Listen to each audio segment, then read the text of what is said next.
Hush! Kasabay ng biglang dagundong, isang anino ang lumitaw sa harap ng dalawa, si Longjiu. Punang pananabik ang kanyang mga mata. Sino ang naglatag ng formasyong iyon kanina? Iyon ay I. Nagkatitigan muna ang dalawa bago sumagot si Longjie, ang katiwala ng angkang luo, si Zufan. Ano? Siya. Lumingon si Longjiu sa formasyon. Habang masusing sinusuri, lalo siyang namangha. Ang isang dalubhasa sa formasyon ay kailangang kabisado ang bawat are, at ginugugol ang maraming taon sa pag-unawa sa langit at lupa. Sa edad kong ito, 3 antas lang ng formasyon ang kaya kong buuin. Pero paano nagawa ng isang bagitong iyon na maglatag ng formasyong 5 antas ng ganoon kabilis? Parang nagtatanong siya kina Longqi at Longjie, ngunit tila para rin yon sa kanyang sarili. Ang dalawa na may umiling lamang. Hindi na nila alam kung anong klaseng tao talaga si Zufan. Paulit-ulit itong gumagawa ng mga bagay na higit pa sa inaasahan.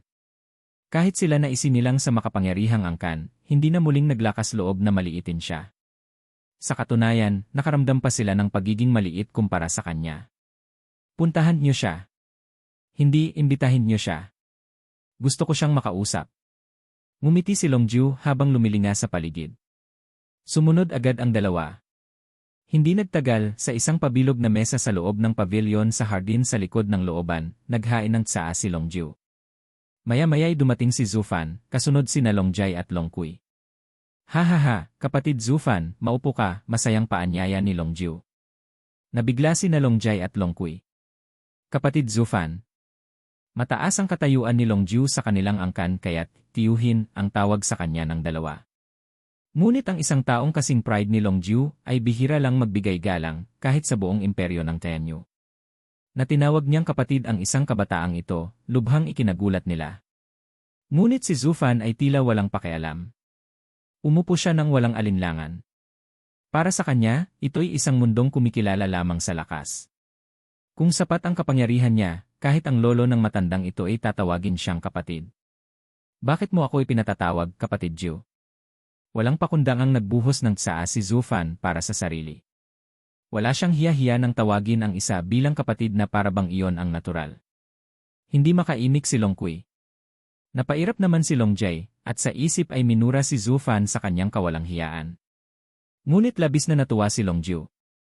Kung ganoon nakalapit ang kanilang ugnayan, mabuti iyon para sa kanya. Kapatid Zufan, diretsahang wika ni Longjiu, hindi na ako magpapaligoy-ligoy pa. Ang isang 5 antas na dalubhasa sa formasyon ay isang malaking kasalanan kung mananatili sa isang nanghihinang angkan tulad ng Luo. Mas mabuti kung sasama ka sa Veiled Dragon Pavilion. Bibigyan ka pa namin ng katayuang venerable. Kahit ang mismong pinuno ng angkan, mapipilitan kang igalang. Nanlaki ang mga mata ni Longqi at Longjie. Hindi nila inakalang nais pala ni Longjiu na kunin si Zufan bilang venerable ng kanilang pavilion. Ang katayuang iyon ay higit pa sa matatandang nakaupo sa konseho. At isang binata pa lang ang tatanggap ng ganoong dangal. Ngunit muli nilang naalala, si Zufan nga ay isang 5 antas na dalubhasa sa formasyon, kahit nasa key condensation stage pa lang. Sa buong 7 marangal na tahanan, sinuman ay hahanapin siya upang maging venerable. Nakatahimik si Zufan habang umiinom ng tsaa, may ngiting nakatago. Alam na niya ang pakay ni Longjiu bago pa man siya ipatawag. Sino ba naman ang hindi mag-aagawan sa isang dalubhasang tulad niya? Kahit ang mismong emperador ay mapipilitang igalang siya. Ito mismo ang kanyang inasahan nang ilatag niya ang formasyon. Kapatid Zufan, ano ang sagot mo? Muling tanong ni Longjiu. Ngumiti si Zufan, may isang kondisyon lang ako. Kung nasa kapangyarihan ng Veiled Dragon Pavilion, kahit ano ay maaari mong hingin. Tapat ang tugon ni Longjiu. Pati na ba ang paglilingkod niya sa akin, maghain ng tsaa, magmasahe ng paa, at maging pampainit ng aking higaan, sabay turo niya kay Longqi. Namula sa galit ang pisngi ni Longqi. Managinip ka na lang. Napailing si Longjiu, nahihiya. Imposible yon kay Munting Kui. Haha, biro lang. May binibini na akong iniingatan, bakit pa ako hahanap ng iba? Naging seryoso ang mga mata ni Zufan. Ang tanging nais ko, ang magkapatid na Luo manatiling ligtas, magpakailanman. Bawat salita ay mabigat. Labis na humanga si Longjiu. Hindi niya inakalang ito lamang ang hihilingin ni Zufan. Ang ganoong katapatan ay nakapagbigay galang kahit kina Long Kui at Long Jie. Kahit si Long Kui, na laging galit, ay napatitig ng mas matagal kay Zhu Fan. Sumasang-ayon ako. Hanggat umiiral ang Veiled Dragon Pavilion, ang Angkang Luo, hindi lang ang kasalukuyan, kundi pati ang mga susunod na salinlahi, ay mabubuhay ng mapayapa. Ngumiti si Zhu Fan at muling humigop ng tsa. Kung ganoon, mula ngayon, ikaw ay venerable ng Veiled Dragon Pavilion. Ipapaabot ko ito sa angkan at sa loob ng 3 araw, si Ajay ang maghahatid sa iyo sa aming punong lupain. Hintay muna. Itinaas ni Zhu Fan ang kamay. Hindi pa ako pumapayag. Ano? Pero kanina napatayo si Long Jiu, hindi makapaniwala at tinitigan ng mariin si Zhu Fan. Kapatid Zhu, niloloko mo ba ako? Maging seryoso si Zhu Fan. Kung 15 minuto ang nakalipas, tatanggapin ko agad. Pero ngayon, ano ang ibig mong sabihin na ngayon? Kumibot ang balbas ni Long Jiu. Umiling si Zhu Fan, at mumiti ng palihim, malamig ang tinig, binibining Long Kui, naaalala mo ba ang sinabi mo? Itinaas niya ang kamao. Sa loob ng 10 taon, itataas ko ang Angkang Luo higit sa 7 marangal na tahanan. Inubos niya ang tsaa sa isang lagok, ibinagsak ang tasa sa mesa, at umalis. Nanlaki ang mata ni Long Kui habang pinagmamasdan ang kanyang papalayong likod. Imposibleng mangyari yon. Paano aangat ang isang maliit na angkan sa loob lamang ng 10 taon, kahit pa siya'y ikalimang antas na dalubhasa? Ang yaman at reserba ng 7 tahanan ay hindi basta malalampasan ng isang tao. Ngunit ang kumpiyansa ni Zhu Fan ay nagpatahimik sa kanya. Munting Kui, ano ba ang sinabi mo? Tanong ni Long Jiu sa dalawa. Alam niyang hindi nagsisinungaling si Zhu Fan. Kaya't may nangyari bago pa man yon. Tahimik na nakatitig si Long Kui sa papalayong figura ni Zhu Fan, habang si Long Jie ang nagkwento matapos ang ilang segundong pag-aatubili. Pagkarinig, umiling si Long Jiu. Paulit-ulit ko nang sinasabi, huwag mang insulto at tukuyin ang kahinaan ng iba. Nilait niyo ang Angkang Luo, kaya't hindi sila papayag na manatili sa ilalim. Pero imposible ang sinabi niya, bulong ni Long Jie. Hinimas ni Long Jiu ang kanyang balbas. Ngunit tandaan ninyo, mayroon ng ikalimang antas na dalubhasa ang Luo. Kahit hindi sila makaangat sa 7 tahanan, makikilala pa rin sila sa buong lupain. Mas mabuti kung makipaglapit tayo sa kanila. Sayang, malapit na sana siyang maging venerable natin, napabuntong hininga siya, at tumingin kay Long Kui. Samantala, si Zhu Fan ay naglakad patungo kay Lu Yunqiang, mabilis ang takbo ng isipan. Maaari na sana niyang lubusang talunin ang kanyang sariling demonyo sa puso, ngunit pinili niyang hindi dahil sa sinabi ni Long Kui. Pangarap lamang. Kung pati pangarap ay bawal, wala na tayong magagawa kundi magpaubaya sa kapalaran. Ngunit ang landas ng isang demonyong mandirigma ay pagtutol sa langit, pakikipaglaban para sa sariling kapalaran. At kinamumuhian ni Zhu Fan ang sinumang magsasabing imposible ang kanyang mithiin, na dapat lamang siyang magpasalamat sa itinakdang kapalaran. Patutunayan niya sa lahat na kahit isang angkang wasak ay maaaring muling umangat. Hindi na lamang para sa sariling demonyo sa puso ang kanyang pagtulong sa Luo, kundi para na rin sa kanyang landas bilang isang demonyong mandirigma. Walang imposible sa mundong ito. Kung ang langit ang humarang, dudurugin ko ito. Ang kapalaran ko'y sa akin, hindi sa langit. Darating ang araw na muli niyang itatayo ang angkang ito, ang pinakamalakas na makikita ng mundo. Hanggat naroroon si Demonic Emperor Zhu Yifan, walang imposible.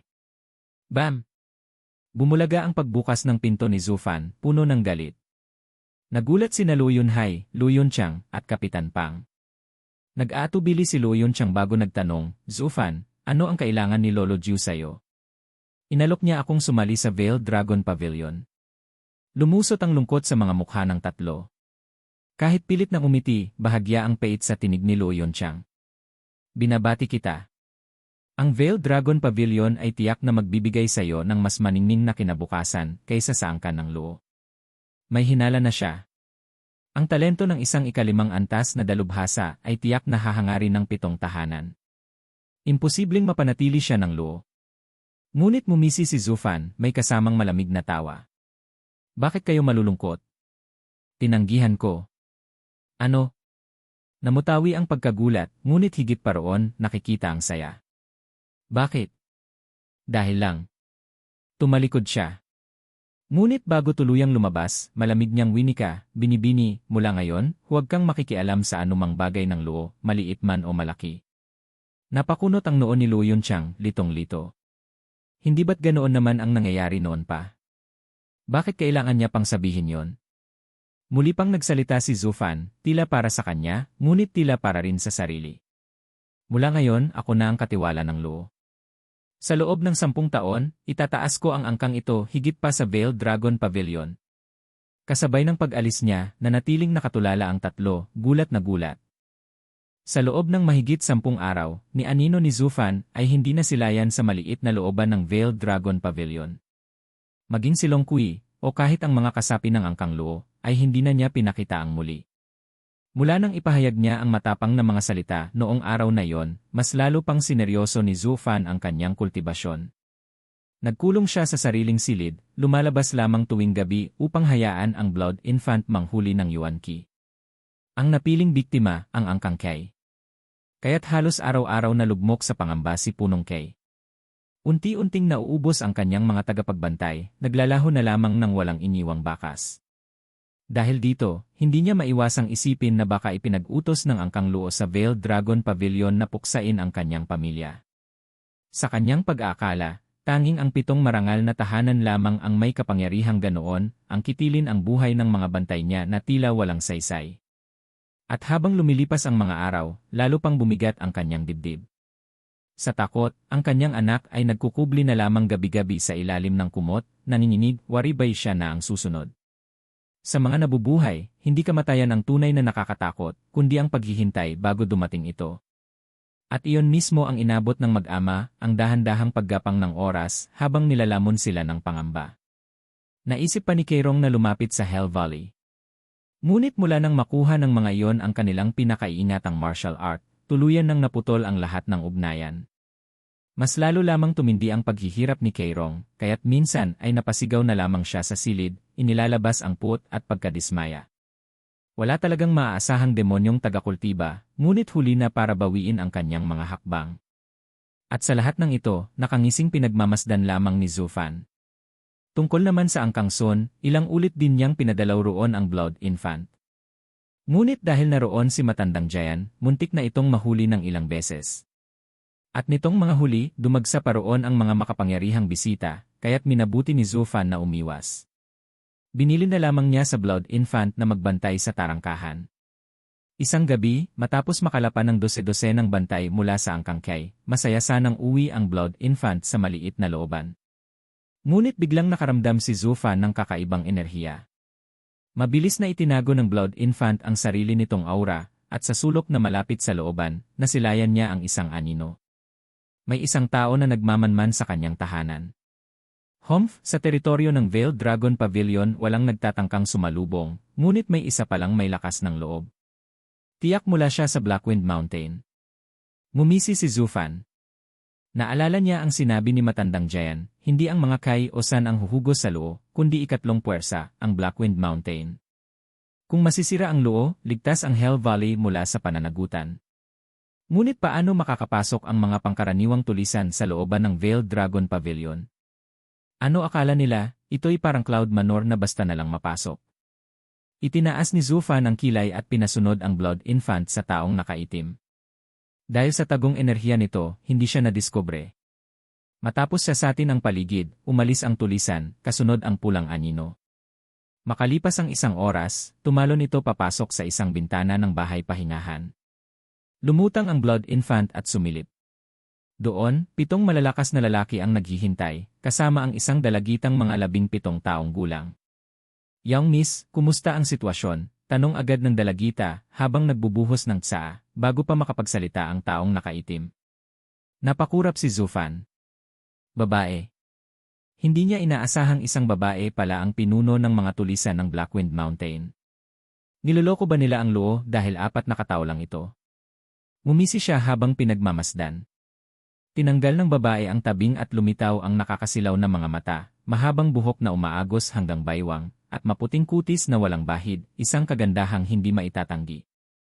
Kahit ang mga lalaking kasama ay napalunok, ngunit sa isang sulyap ng babae, agad silang yumuko. Xiao Kui, papel at panulat.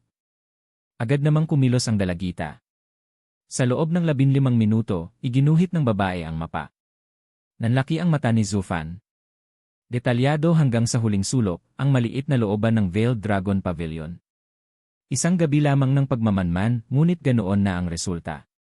Karapat-dapat nga siya bilang pinuno. Ito at ito may mga bantay. Sa 4 na sulok, may mga eksperto sa bone tempering ni Young Miss Veiled Dragon Pavilion ito. Paano tayo makakapasok? Sa itsura pa lang, patay na tayo bago makatawid sa pinto. Pawis na pawis ang isang lalaki. Ngunit hindi siya pinansin ng babae. Huwag kang mangamba. Nakipag-ugnayan na si Senior Brother sa mga tao ng Hell Valley. Sila ang lilikha ng gulo upang malihis ang mga bantay.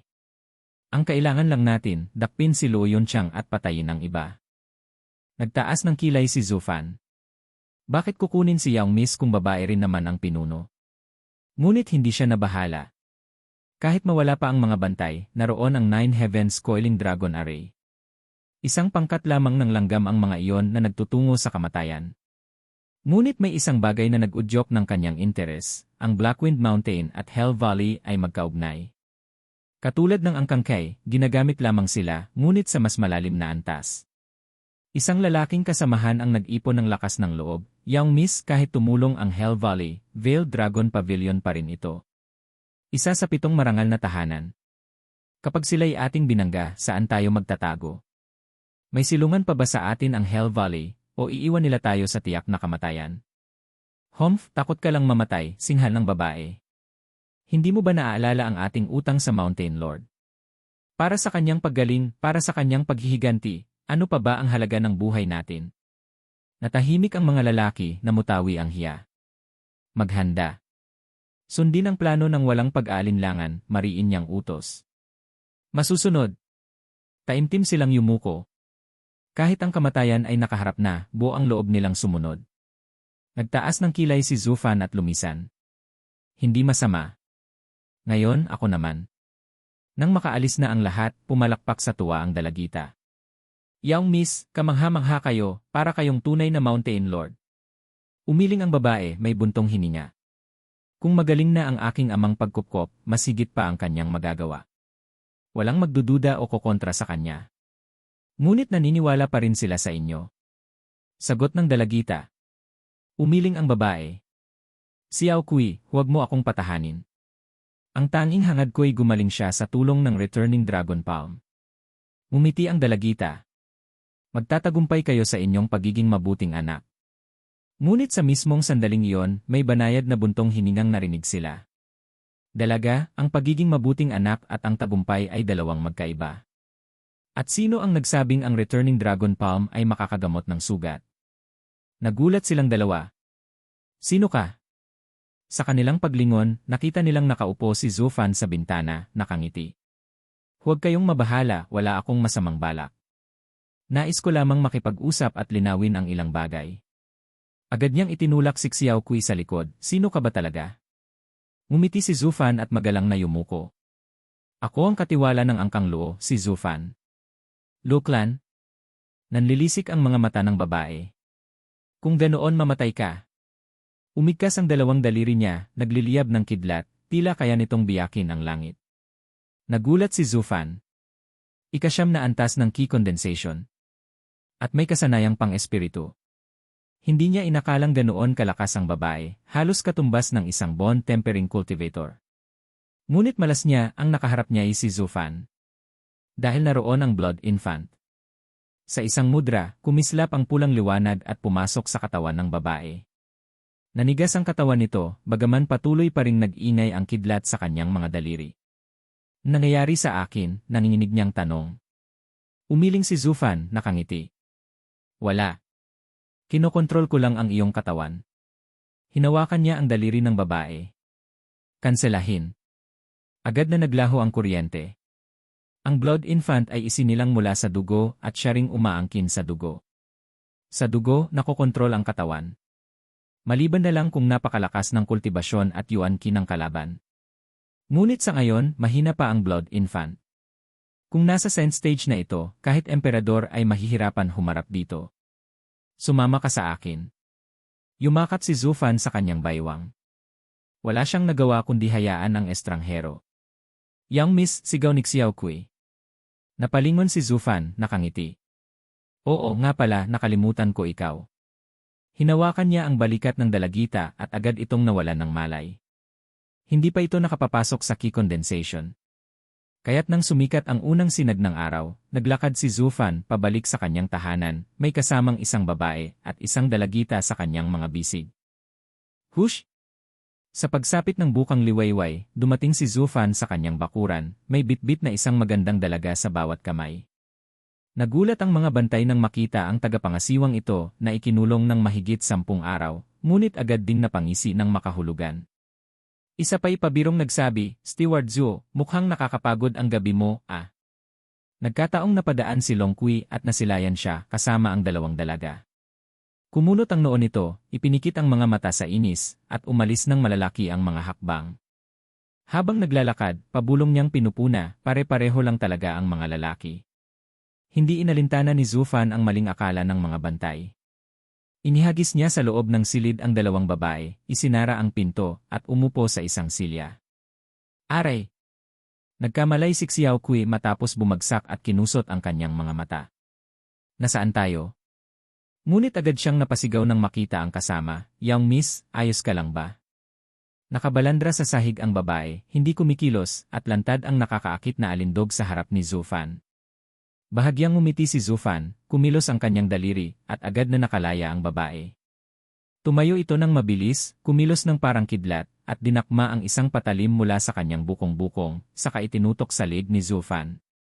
Ngunit isang daing lamang ang lumabas nang huminto ang talim 1 pulgada mula sa kanyang lalamunan, at nanigas ang babae sa lugar. Tinitigan siya ni Zufan na may mapanuyang ngiti. Magaling, pero hindi yan ubra sa akin. Inanyayahan lang kita rito para linawin ang ilang bagay. Kung magiging tapat ka, palalayain kita. At mas mabuti na huwag mo nang ipakita ulit ang mga pangil mo sa akin.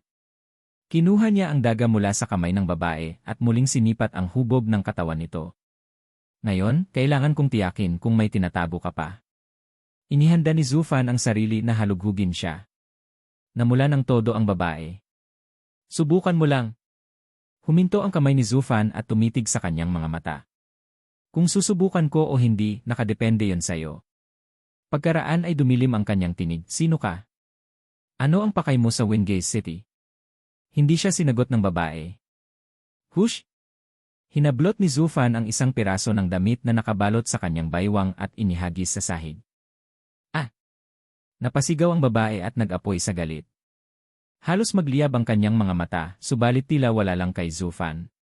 Mabilis na lumapit si Xiaokui at pinaghahampas si Zufan ng kanyang malalambot na kamao. Hayop ka! Paano mo nagawa yan sa Young Miss ko?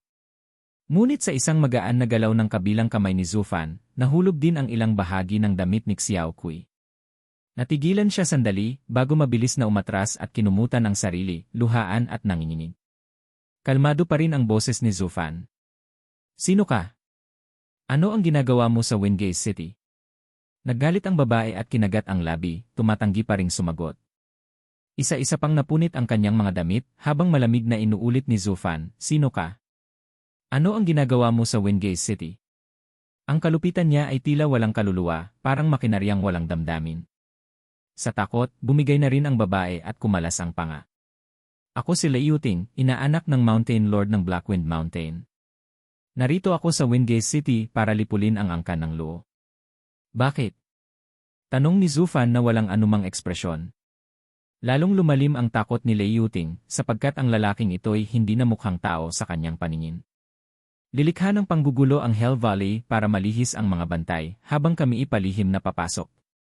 Tumango si Zufan, waring nakontento. Alam na niya ito, ngunit kailangan niyang wasakin ang depensa ng kanyang puso. Ang susunod na tanong ang higit niyang nais malaman. Ano ang ugnayan mo sa Hell Valley? Ano ang napapala nila sa pagtulong sa inyo? Natigilan si Liu Ting. Hindi ko alam. Pinagmasdan siya ni Zufan at nang makita niyang tapat ang sagot, muling nagtanong, paano kayo nakikipag-ugnayan sa Hell Valley? Sino ang tagapamagitan? Nanlaki ang mga mata ni Liu Ting ngunit nanatiling nakatikom ang labi. May kutob na si Zufan, subalit gusto niyang manggaling mismo sa kanya. Hinablot niyang muli ang damit ni Lei Yuting, at sa isang iglap, lumantad ang kanyang katawan, natatakpan na lamang ng pulang manipis na tela. Tahimik na umagos ang kanyang mga luha. Lumapit ang kamay ni Zufan sa natitirang saplot at lalong bumaba ang kanyang tinig. Ito na ang huling pagkakataon mong panatilihin ang iyong dangal. Kapag hindi ka sumagot, may higit pa sa 100 lalaking gutom sa labas na handang lumamon sa iyo. Hayop ka! Mariing singhal ni Lei Yuting. Bibilang ako hanggang 3. 1, 2, habang tumataas ang bilang, lalo ring lumalapit ang kanyang kamay sa pulang tela.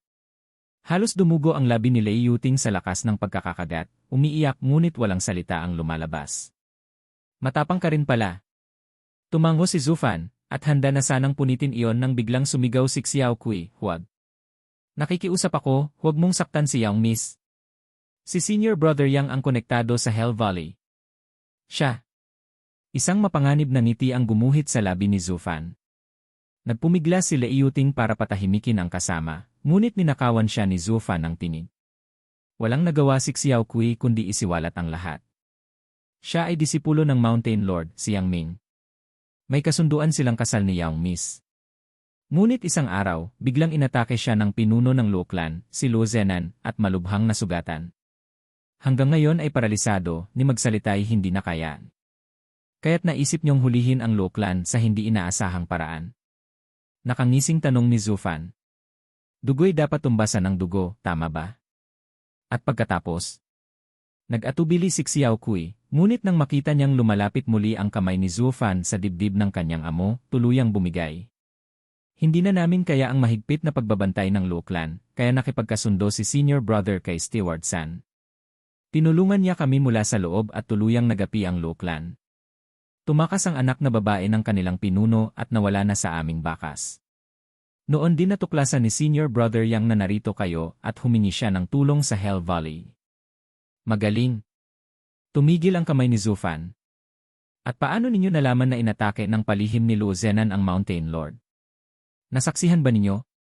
Si Senior Brother Yang mismo ang nakakita. At sinabi rin ba niyang magagamot siya ng Returning Dragon Palm? Nagtaas ng kilay si Zufan. Napailing si Xiao Kui na manghana na hulaan niya yon. Sa isang masukal na landas sa gubat, magkasabay na naglalakad ang isang babae at isang matandang lalaki. Ang babae matangkad, kaakit-akit, at may samyo na tila umaakit ng mga paru-paro. Ang matanda na may payat at gusgusin, may puting bigote at balbas na tila ginupit ng pino. Ngunit sa kabila ng kanyang anyo, kumikislap ang kanyang mga mata na puno ng pagbabantay. Pagsapit nila sa paanan ng bundok, tumingala sila sa tuktok. Tinitigan ng dalaga ang kasama at mariing nagsalita, halatang may galit sa tinig. Zufan, siguraduhin mong maayos ang asal mo. Kung may masama kang balak laban sa Blackwind Mountain, hindi kita palalampasin. Nagpakawala ng malakas na halakhak ang matanda, umaalingaw-ngaw hanggang langit. Ha ha ha! Huminahon ka, binibini. Ang matandang ito'y narito lamang upang magsiyasat. Isa pa, ano bang magagawa ng isang tao laban sa inyong bundok? Umirap si Lei Yuting at hindi siya pinansin. Kung sakaling may mangyaring masama kay Xiao Kui, kahit isang hibla ng kanyang buhok, ako mismo ang tatapos sa'yo. Magpakatino ka.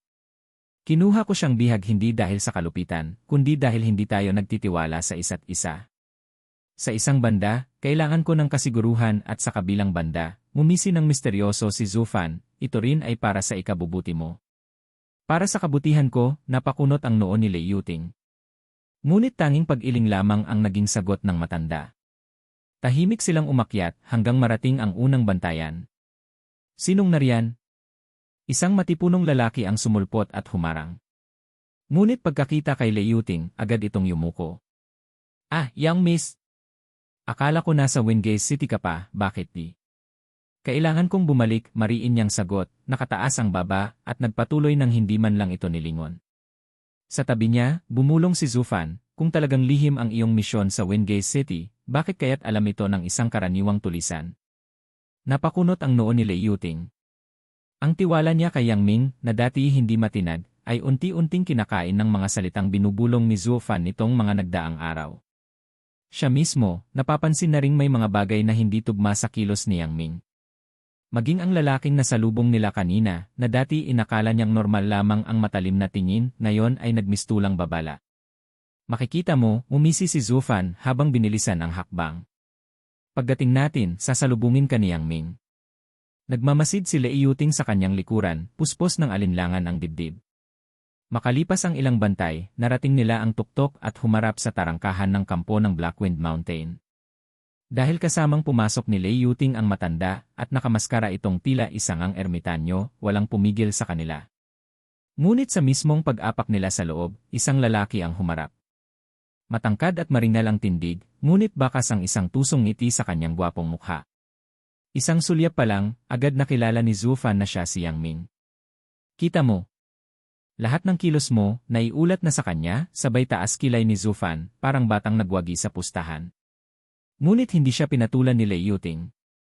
Sa halip, mariin ang kanyang mukha, mabigat ang damdamin. Sa loob-loob niya, pilit na sinisira ng mga salita ni Zufan ang tiwala niya kay Yang Ming na maaaring isa palang espiya ng Hell Valley. Hindi niya gustong maniwala, lalo't ito ang kasintahang itinakda para sa kanya ng kanyang ninong. Mahirap talikuran ang isang lalaking pinagkatiwalaan ng lahat, lalo na ng taong pinakamahalaga sa kanya. Ngunit ang mga buto ng pagdududa ay naitanim na. Kinagat ang labi, tinitigan ni Lei Yuting si Yang Ming ng may halong pagkalito at sakit, sabay pinatatag ang sarili para sa anumang darating. Sumusunod ang parehong tagpo, ang masinsinang paghaharap, ang pagpapanggap ni Zufan bilang manggagamot, ang pagsiklab ng galit ni Yang Ming, at ang unti-unting pag-igting ng hinala ni Lei Yuting. Sa huli, nang hawakan ni Zufan ang pulso ng may sakit, pinakawalan niya ang kanyang yuanqi. At sa nakita niya, lahat ay naging malinaw. Wala siyang panlabas na sugat, bulong niya. Hindi na kailangang sabihin pa, singhal ni Yang Ming, iniikot ang mga mata. Ngunit wala rin siyang panloob na pinsala. Nanlilisik ang mga mata ni Yang Ming, at napansin ni Zufan ang bahid ng malupit na hangarin sa kanyang titig. At doon, nagsimulang mabuo ang nakakatindig balahibong katotohanan. Kalokohan! Mabilis na sumugod si Yang Ming kay Zufan at hinila ito paatras. Napatulala si Lei Yuting. Senior brother, anong nangyayari? Mariing tumitig si Yang Ming sa kanya, halos nakapikit ang mga mata. Junior sister, may itinatago ka ba sa akin? Nanigas si Lei Yuting, ngunit matapos ang sandaling pag-aalinlangan ay umiling. Paano naman mangyayari yon? Umisi si Yang Ming na may halong panunuya. Junior sister, ang tagal na nating magkasama. Hindi ka marunong magsinungaling sa akin. Siyempre. Ngunit sa ngiti niyang iyon, dama ni Lei Yuting ang panganib. Para siyang tinitigan ng isang ahas na handang sumunggab, dahilan para siya umatras ng walang kusa. Mariing nagpa siya si Yang Ming.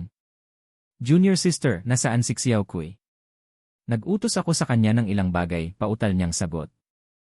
Tumango si Yang Ming, tila nasiyahan. Ngunit sa sumunod na iglap, kumislap ang masamang apoy sa kanyang mga mata, at isang matinding atake ng palad ang tumama sa dibdib ni Lei Yuting, agad siyang tumilapon. Sumambulat ang dugo sa hangin. Mabilis na pinindot ni Yang Ming ang isang bahagi ng kama, at isang patagong bitag ang bumukas, nilulon si Lei Yuting. Nagkunwaring nagulat si Zufan at sinubukang tumakas, ngunit agad siyang nasakmal ni Yang Ming sa liig at ibinulusok din sa hukay, bago nito isinara ang trapdoor. Naggalit sa galit ang matandang nakahiga nang makita ang lahat. Bam! Bumagsak si Lei Yuting sa madilim na kuweba, masakit ang buong katawan. Ngunit kasunod ng isang malakas na tunog, may bumagsak sa ibabaw niya at napasuka siya ng dugo sa tindi ng impact. Hindi ko inakalang may bitag pala ang batang ito, ungol ni Zufan habang kinakapkap ang paligid. Bigla niyang naamoy ang kakaibang lambot sa ilalim ng kanyang palad. Bakit ang lambot ng sahig? Hayop ka! Umalis ka sa ibabaw ko! Isang matinis na sigaw ang umalingaw-ngaw, at doon lamang niya natuklasang nakadagan siya kay Lei Yuting at ang dalawang kamay niya ay nasa pinakadiin-diin ng lugar. Mabilis siyang umurong, pulang-pula ang mukha. Pasensya na, hindi ko sinasadya. Namula rin si Lei Yuting at hindi na nagkomento. Muling tumayo ang dalaga at sumigaw, Yang Ming. Ibig sabihin, ikaw pala ang nasa likod ng lahat. Ha ha ha ni. Umalingaw mula sa itaas ang nakasisindak na halakhak ni Yang Ming. Junior sister, alam ko ng kahina-hinala ang pagbabalik mo. At nagdala ka pa ng isang 2nd grade alchemist. Ibig sabihin, nagsimula ka ng magduda sa akin. Bakit mo ginagawa ito? Ang ninong ay itinuring ka ng parang sariling anak. Napaiyak si Lei Yuting, tila nagdurugo ang puso. Ngumisi si Yang Ming ng malamig. May sarili akong mga plano. Walang halaga sa akin ang matandang iyon. Hindi ko pa balak tapusin ito ngayon, pero dahil nagdala ka ng alchemist para guluhin ako, wala na akong magagawa kundi tapusin kayo. Ganun ba kababa ang halaga ko sa'yo? Dumapo ang luha sa mga pisngi ni Lei Yuting, kasabay ng panibagong pagsuka ng dugo dahil sa labis na sama ng loob. Walang awa si Zhu Fan, sa isip niya, kasalanan mo rin ito. Ngunit dahil may papel pa siyang ginagampanan, nagpatuloy siya sa pagpapanggap. Little brother, wala akong kinalaman sa gulo ninyo. Pakawalan mo ako, inosente ako. Ngunit tumawa lang si Yang Ming. Bulok na manggagamot. Kung wala kang silbi, madali sana kitang patayin. Pero sayang, nadiskubre mo ang sakit ng matanda. Ha? Sakit? Akala ko lang hindi siya gumagalaw sa tagal kaya napuno ng lason ang katawan niya. Gusto ko lang bigyan siya ng pampaluwag ng tiyan, nagtatangis si Zhu Fan. Dito ako kumikita, bakit? Napahawak sa noo si Yang Ming. Lintik, isa palang pagkakamali. Inakala niyang may kakaibang kakayahan si Zhu Fan, pero isa lang pala itong mapagpanggap na nanlilinlang para may makain. Ano bang kayang gawin ng isang 4-layer key condensation na matanda? Napasimangot si Yang Ming sa pagsisisi. Plano sana niyang ipagawa kay Lei Yuting ang maruming trabaho, ngunit siya na tuloy ang kailangang kumilos. Bulok na mangkukulam. Sinira mo lahat, singhal ni Yang Ming. Pagbalik ko, kayo ang unahin ko. Mga bantay, siguraduhin niyong walang makakalapit. Masusunod. Narinig ni Zhu Fan ang dalawang bantay na pumwesto sa pintuan, at ang mga yabag ni Yang Ming na palayo. Hoy, little brother. Hindi lang ako ang nabubuhay sa ganitong paraan. Pakawalan mo ako, inosente ako. Sigaw siya ng sigaw, ngunit walang tugon. Tiyak niyang wala na si Yang Ming. Paglingon niya, nakita niyang nakaupo ng walang kibo si Lei Yuting, tila wala na sa sarili. Ngayon lang niya natuklasan na ang kanyang fiancé ay walang pagmamahal sa kanya at handa pa siyang patayin. Sinumang babae madudurog ang puso sa ganoong katotohanan. Hinimas ni Zhu Fan ang kanyang peking balbas at nagsalita, hindi ka nalalayo sa akin, young miss. Balang araw, maibabahagi niyo ang parehong sakit at matuto mula rito. Humph! Balang araw. Hindi pa tiyak kung makakaligtas tayo ngayon. Mariing tugon ni Lei Yuting. Umisi si Zhu Fan, puno ng tiwala. Lahat ay ayon sa plano ng matandang ito. Magpahinga ka. Mamayang gabi, alis tayo. Pero kung gusto mong mamatay, pwede mo namang gawin ngayon. Wala ka na ring halaga sa kanya. Kung mamamatay ako, isasama kita, balik sigaw ni Lei Yuting. Ngunit nakangiti lang si Zhu Fan at pumikit, tila naghihintay ng takdang oras. Pagsapit ng hating gabi, nakabitin ang gasuklay na buwan sa ulap na langit ng Blackwind Mountain.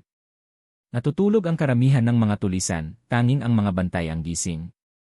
Sa madilim na kuweba, iminulat ni Zhu Fan ang mga mata. Sa likod, mahimbing ang tulog ni Lei Yuting. Itinuro niya ito at biglang may pulang liwanag na sumambulat mula sa katawan ng dalaga at lumutang sa kanyang harapan. Ang Blood Infant. Hindi kailanman lubusang nagtitiwala si Zhu Fan kay Lei Yuting. Kaya't kinuha niyang bihag si Xiao Kui at itinanim ang Blood Infant sa katawan ng dalaga. Kapag nagkamali siya ng isang hakbang, maari niya itong tapusin sa isang iglap. Sa kabutihang palad, maayos ang pag-arte ni Lei Yuting. Ngunit dumating na ang oras upang ipakita ng Blood Infant ang tunay nitong kakayahan. Lumapit ito kay Zhu Fan na tila sabik na muling makita ang kanyang magulang, hinahaplos ang pisngi niya. Saglit siyang umiti, bago muling bumalik ang malamig at mabagsik na ningning sa kanyang mga mata. Mabilis na lumipad ang Blood Infant palabas, walang hadlang ang makakapal na pader ng bato. Tahimik ang kagubatan sa paligid ng bundok, payapa ang pagtulog ng mga tulisan. Ngunit isang pulang sinag ang biglang pumasok sa isang silid. Ilang sandali pa, ang masayang mukha ng mga bandido ay napalitan ng katahimikan, bangkay na walang hininga.